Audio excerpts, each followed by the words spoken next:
Welcome to the Grow Your Business and Grow Your Wealth podcast with Gary Heldt. Gary is an expert in helping business owners put together a plan that will provide a better future for their businesses, themselves, and their families. On the podcast, Gary interviews other professionals who share his vision, and together they share secrets and strategies any business owner can use to build a better financial foundation for your business and your life.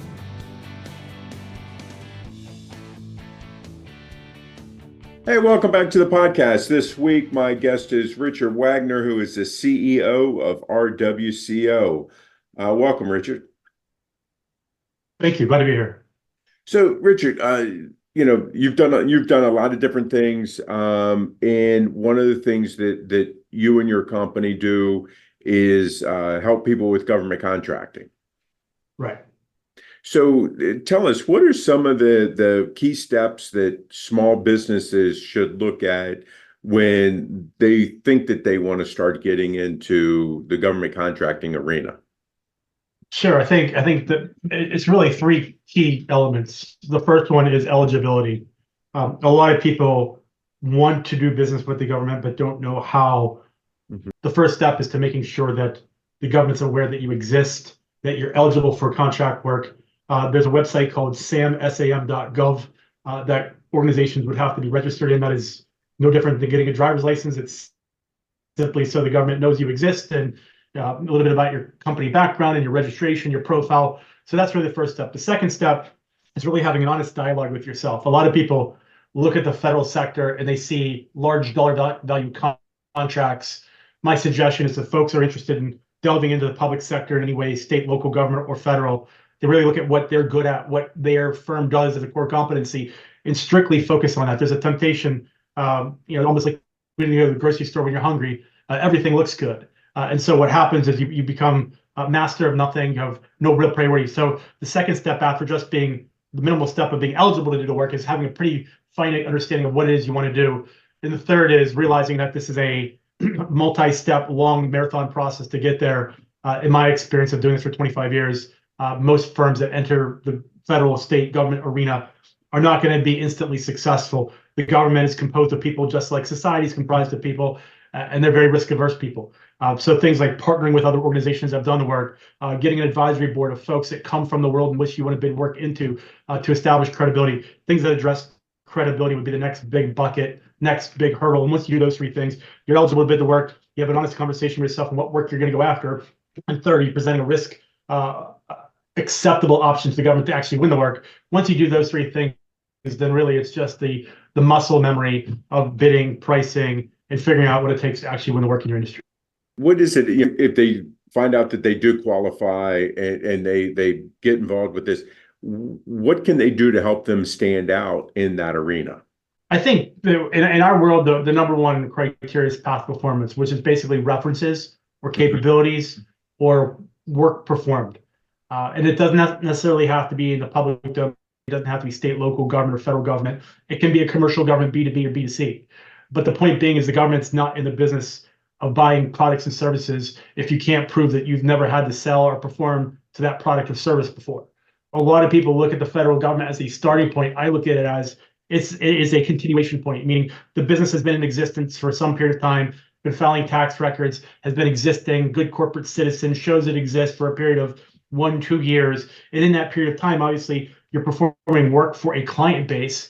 That client base is obviously got to be relevant to the federal government. Otherwise, you're not going to have the past performance to build onto. So the first kind of rule of thumb is, yes, price is important with the federal government for your services or your product, but the risk variable, the confidence level that you're not going to screw up is just as important in most cases than price. And that all comes from your capabilities, your past performance, which can be boiled down into your references. And oh, by the way, those are required elements in bidding any federal state contract. They're always going to ask for your references, always going to ask for past performance, and they're always going to check those references. So if I am a janitorial services firm, I should not be bidding software engineering just because I'm a hobbyist that programs on my off time, right? Okay. Because that's not the core business. That's not where your past performance is going to sit. So it's the same thought process as you look at the universe of opportunities. All of them are going to sound appealing. All of them have dollar signs around it, but it really matters on what past performance you can demonstrate because that's going to mitigate the risk. So obviously, there's understand that there's hurdles that a business will go through.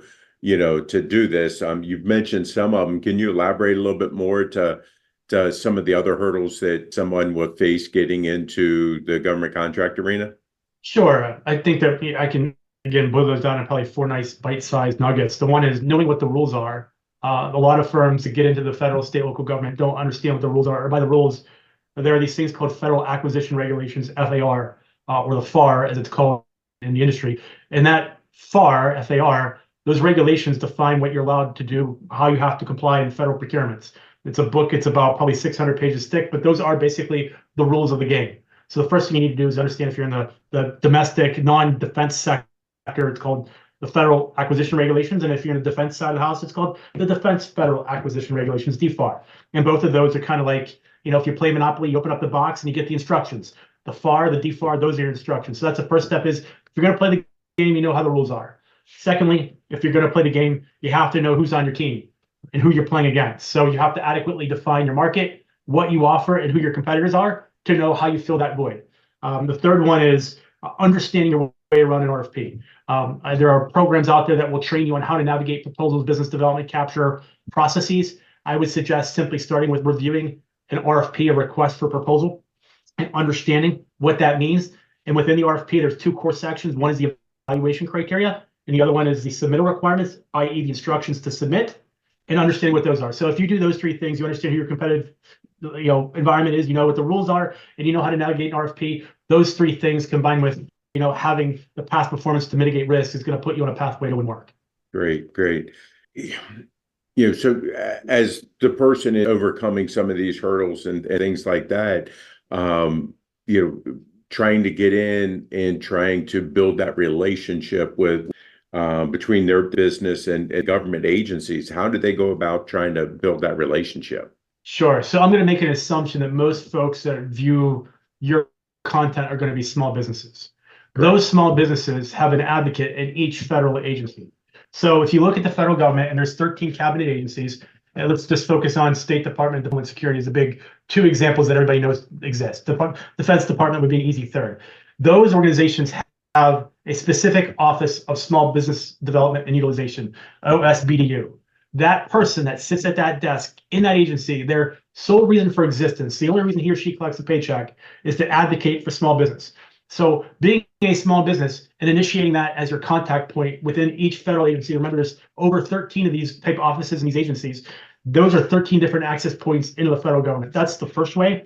The second way is through partnering, identifying firms that have had success within that sector or that agency and reaching out to those firms to explore teaming possibilities, mentor-protege relationships, subcontracting opportunities. Again, like in life, most of the time the answer is going to be no. But 10% of the time, you're going to get a response. So if you reach out to 10 folks, odds are somebody is going to open the door and be willing to help. It's that proactive outreach to both the government and to the industry that establishes those relationships. You can't expect, and this is a big common issue for folks that newly incorporate, get registered on SAM, and maybe they carry a service disabled designation or an 8A minority designation on the type of business they have. They expect the government to pick up the phone and start calling them for opportunities. Right.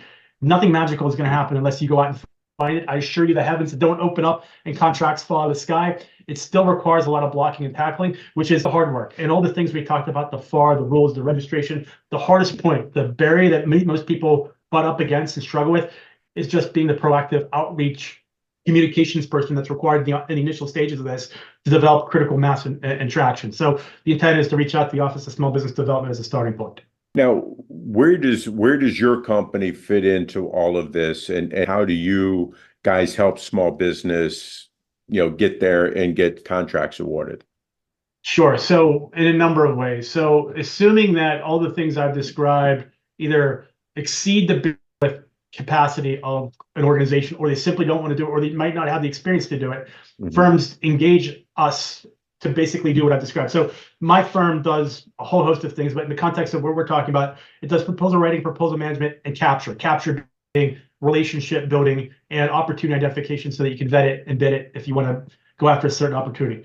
The way we do it is we work with clients on finding things to bid, finding partners to bid, vetting the opportunities, actually writing the proposals, doing the pricing, making sure they're compliant, or even after award to make sure that they're performing to the standards of the contract through proactive after award quality control. So in essence, my firm should be viewed as an advisory firm, not only to help firms win federal, state, local, overseas contract, that might be commercial centric, or might be, an institution like the UN or State Department or foreign ministries of trade, whatever it is, to win that work, and then also be able to maintain that work so you don't fail and suddenly have no past performance to win future work. So how we're usually identified is through firms that have identified an opportunity, or we have very large clients in the healthcare sector, for example, that know there's opportunity within the federal and state governments, but they're not situated in such a manner. They deal with hospitals or insurance companies where they don't have the mechanical nuts and bolts to go after that work. And that's what we do. And so we develop pipelines for them, subject matter expertise for them, opportunities and meetings with the government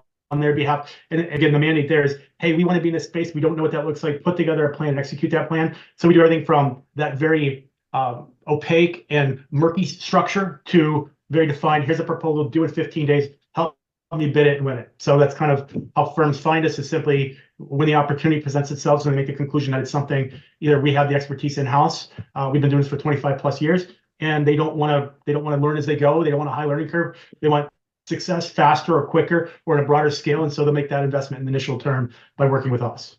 Gotcha. So what are some of the common mistakes that these businesses are making? Obviously, not hiring a firm like you to help them with this process, but what are some of the other mistakes I that think they're making? the big one, sure. I think the big one is learning as you go. So I say that with a smile on my face because it's a common theme on a daily basis. The government, and I hope I don't get struck by lightning by saying this, but the government's not out to help industry. The government is there to conduct business. So the government's going to assume that A, you know the rules, B, you've read the requirements, and C, you know what you're signing up for as a result of A and B. But what happens is firms that don't know use the I don't know as the excuse, and what happens is they end up going out of business. Because the government takes the position, if you register in SAM, if you're going to bid the work, if you're going to submit me a price, our assumption is you know what the hell you're doing. So when you win work, and then you say, oh, my bad, I didn't realize this is what this said, now that you're interpreting, that is a problem. And the reason organizations fail is they don't absorb the context and the nuance. This is not like selling to a B2B environment in the sense that normal rules of commerce apply. There are very strict and clear rules in the federal procurement environment, federal, state, local for that matter, even overseas, that are much different in how you're evaluated, how you perform work, how you can provide bonuses and salaries for your employees, how you can increase wages, what you do with turnover. All those things have very restrictive requirements. The nice side is these contracts are for 5 years. So once you get an award, you have a 5-year annuity that's predictable. The problem is you have to know what you're signing up for. Otherwise, you're going to have 5 years of a nightmare because you're not going to be able to get out of it unless you fail. And if you fail, you'll never win another federal contract. So I guess what I'm saying is where we find clients that run to us the most because of issues they've had is on the learning curve. I didn't know this. Now we're in hot water. Please help me get out of hot water. I would prefer that not be the case. And so my advice to your audience is go in eyes open, understand the rules of the game, understand the dynamics. And if you don't know, ask. There's no harm in asking the government, or asking industry, or asking a guy like me. Shoot me an email. It doesn't even have to be a consultant engagement. It could be, hey, what does this mean in this RFP? Have you ever seen something like this? Odds are I will answer the question because I don't have a monopoly on the truth. Odds are you might know something I don't know. So have an open willingness to learn, I guess is the best way to explain it, because not knowing is not a good answer. Right. Now, I mean, obviously, you guys do a lot of stuff with federal, state, and local governments, and you said overseas. So is there any jurisdictions that you're not able to help people in? No, I mean, you're talking to a guy that's been probably in every single war zone that's been in the history books in the last 10 years for clients, to much of my family's displeasure. And it's because I believe that we go where the work is. And so we do over 500 client engagements a year. Of those 500, probably 60% are within the federal government space. Probably, 20-30% are within the state and local, and probably 10% are overseas. And by overseas, most of those fall within, a ministry of trade, transportation, commerce within a foreign government like a Morocco, or we've done work with NATO and the United Nations during COVID pandemic response in the World Health Organization. So it really depends, but there are not any structural limitations for our ability to help firms win work. That's for sure. Do you see the landscape of government contracting and things like, do you see this changing anytime soon, or do you think it's going to be more status quo? I think that's a very deep, astute question. It's changing all the time. Sometimes it changes back to what it was before it changed the last time because the government's a very inefficient organism.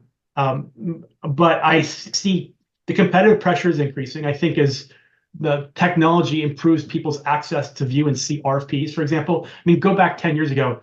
We're talking about requests for proposal that you and I can go online and access. 10 years ago, getting an RFP was like finding gold in your backyard. They were very difficult to find, even though you knew they were there. So because of that democratization of government contracting, the amount of competitive pressure has increased. But because of that, the volume of opportunities also increased because the government views industry as a way to offset the size of government. So as folks retire out of government, historically, it's been let's use industry to offset that labor because what they've learned is carrying a large labor force for the government is a very inefficient and very rigid way to administer public policy. So in most cases, it's been meandering down a path of increased competitive pressure with increased awareness on cost. Cost has become more of a driver in awards than, say, best value historically. But for the most part, it's been pretty consistent. It's just the volume of bidders has increased. And because of that, the noise associated with not understanding what the rules are or not understanding how to be compliant, we're dealing with, in some cases, we might get 100 bidders and 70 of them will get tossed because they didn't even follow the rules. And so while the volume of competitors have increased, I don't necessarily think the quality of the offer has increased, which is why the government, our firms, for example, tend to have a high degree of success as we go in and we don't make those rookie mistakes as other firms that are just either starting or trying to figure this out, kind of replicate those mistakes over and over again. So on average, pretty steady state with some nuance different in competitive environment. Great. So, Richard, we've covered a lot of stuff here in a short period of time. What have I not asked you that you wish I had? Oh, I think the attributes of a successful firm, a successful client of ours, what that looks like. I think your audience would probably want to know, okay, the firms that have done this, why have they been successful? And there's, we did a study of our client base, every year for the last 10 years of thousands of respondents. And on average, the firms that are most successful are the ones that are the best at time management. And this sounds like a ridiculous answer, but it's very intuitive when you think about it. When you're bidding work, when you're writing something, when you're doing a project of any kind, the logic dictates that the more time you have to think, the more time you have to review something, the better the quality of that deliverable would be it to an internal deliverable, be it to a client, or be it to the federal government. So if we transpose what I just said and put it in the context of responding to a proposal, which it's not rocket science, the government gives you instructions, but it's done so within a crucible pressure that is, we want to win. There's other people that are competing against us, and there's a fine amount of time to do it. The default position of humanity, in my opinion, is let's maximize the amount of time we're allowed to work on this, and we'll submit it the day it's due. But what I just said, though, means in most people's minds that you're going to be writing this thing up until the 11th hour of it being due. The problem is you've not structured enough freedom in your brain to be able to effectively review this thing, not once, not twice, but 3 times. And so think about it from the standpoint of when we were all writing papers in high school or college. Obviously, the more time I had to review my own work, the better grade I was probably going to get.